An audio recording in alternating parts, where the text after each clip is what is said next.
3 people disappeared in Japan. 1 was taken by a secretive cult and never came home. 1 woman vanished, only to be discovered months later inside a refrigerator. And 1 13-year-old girl disappeared on her way home from school, only for another country to claim she had been abducted. 3 cases, 3 terrifying stories.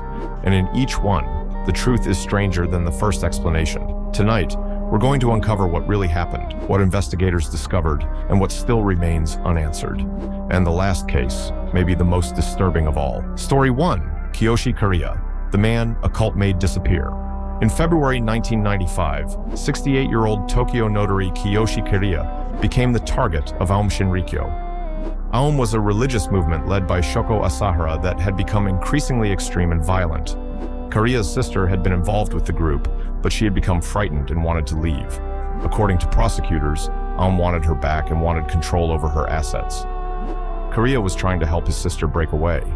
Then, on February 28, 1995, Kariya was abducted from a Tokyo street.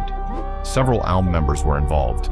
He was taken to the group's compound at Kamikuishiki, near Mount Fuji. So, the first big question has an answer. Who took Kariya? The evidence pointed to Aum Shinrikyo members. The next question was much darker. Why did they take him? According to prosecutors and testimony from former cult members, they wanted information about the whereabouts of Kariya's sister. Kariya was interrogated and drugged. The prosecution argued that an overdose of anesthetic killed him during the interrogation. Kariya never returned home. His family never got a normal explanation such as an accident or disappearance. Instead, investigators learned that his body had been destroyed after his death. Former cult members testified that his remains were incinerated and disposed of, and his body was never recovered. That answers another question. Did Kariya simply disappear? No. The evidence presented in the trials established that he had been abducted and killed. But there was another disturbing part to the case. Kariya's disappearance became one of the crimes that helped expose how far Aum had gone. Only weeks after his abduction, on March 20th, 1995, Aum members carried out the siren attack on the Tokyo subway. 13 people died and thousands were injured. Kariya's case, therefore, sits inside the larger story of Aum Shinrikyo's descent into organized violence. Aum leader Shoko Asahara was later prosecuted over the crimes of the organization, including Kariya's abduction and killing. Multiple Aum members gave testimony about what happened to Kariya. So what remains unanswered? Not who abducted him, not why he was targeted. The deepest unresolved part is that Kariya's remains were never found, leaving his family without a body to recover or bury. And that is what makes the case so haunting.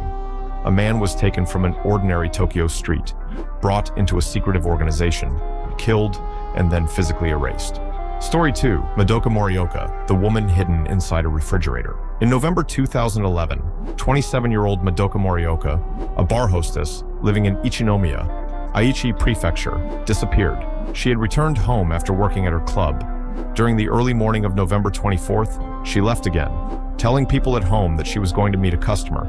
She left by car. She did not return. At first, investigators had almost nothing to work with. Then the case began producing clues. Morioka's vehicle became important. The license plate and navigation system from her car were later found in the mountains of Toyota, Aichi Prefecture. That gave investigators a reason to focus on people who knew her. Investigators also found an entry in her diary for the night before she disappeared, Keikun. Police reportedly connected that name to Keiji Hayashi, a regular customer at the bar where Morioka worked, so the investigation began narrowing. But the biggest discovery did not come until months later. On May 21st, 2012, almost 6 months after Morioka disappeared, her body was found inside a refrigerator in the Kuzuryuko Lake area of Fukui Prefecture. That completely changed the case. This was no longer simply a missing person mystery. Police were now investigating the disappearance as a suspected murder and body disposal case.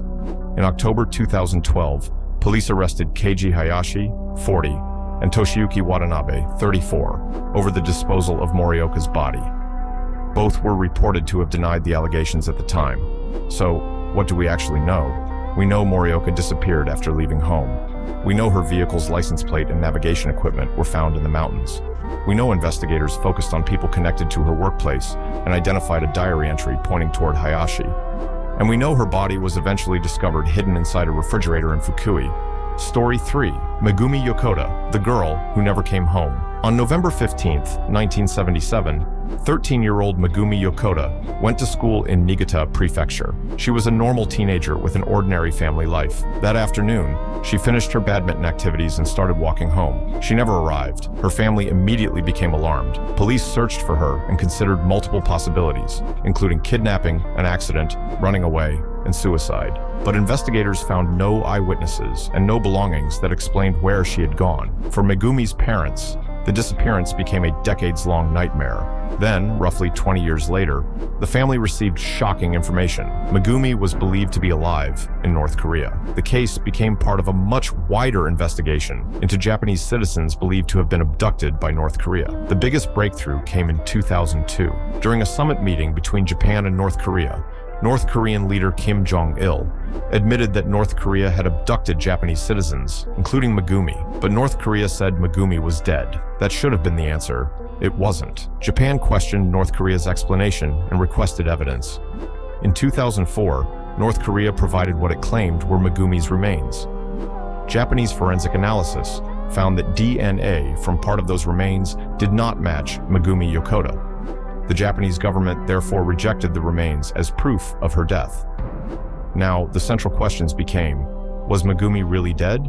If so, when and how did she die?